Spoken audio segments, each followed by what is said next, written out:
Hi friends! మన బాడీకి ఎంతో శక్తినిచ్చే రాగి అండ్ జొన్న రవ్వతో జావా ఎలా తయారు చేసుకోవాలో ఈ వీడియోలో చూద్దాం. ఈ జావకి కావలసిన పదార్థాలు మజ్జిగ, ఉల్లిపాయ ముక్కలు, కొత్తిమీర, ఉప్పు, జీలకర్ర అండ్ వాము పౌడర్.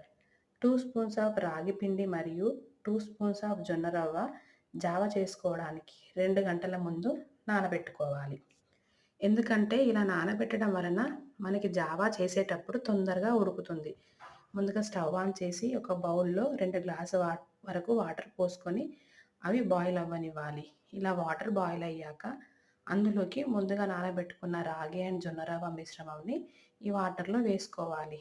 ఇలా వేసుకున్నాక ఉండలు కట్టకుండా మధ్య మధ్యలో వీడియోలో చూపిస్తున్న విధంగా కలుపుతూ ఉండాలి. ఈ జావని ఒక 10 నిమిషాల వరకు మధ్య మధ్యలో కలుపుతూ స్టవ్‌ని మీడియం ఫ్లేమ్‌లో అడ్జస్ట్ చేసుకొని ఉడికించుకోవాలి. ఇలా 10 నిమిషాలు ఉడికిన తర్వాత హాఫ్ స్పూన్ వరకి జీలకర్ర అండ్ వాము పొడిని వేసుకోవాలి. ఈ పొడి వేసిన తర్వాత 2 నిమిషాల పాటు ఉడికించి రుచికి సరిపడా ఉప్పు వేసి కలుపుకొని ఒక 20 సెకండ్ల పాటు ఉంచి స్టవ్‌ని ఆఫ్ చేసుకోవాలి. ఇప్పుడు ఈ జావ కొంచెం చల్లారిన తర్వాత ఇందులోకి ఒక కప్పు వరకు ఉల్లిపాయ ముక్కలు, కొంచెం కొత్తిమీర వేసుకోవాలి. ఆ తర్వాత హాఫ్ గ్లాస్ వరకి మజ్జిగని పోసుకొని మిక్స్ చేసుకోవాలి. నేను ఇక్కడ హాఫ్ గ్లాస్ వరకి మజ్జిగని తీసుకున్నాను.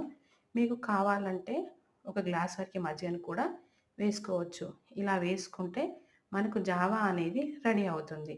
మరిన్ని ఇలాంటి వీడియోల కోసం మన ఛానల్‌ని తప్పకుండా లైక్, షేర్ అండ్ సబ్స్క్రైబ్ చేయండి.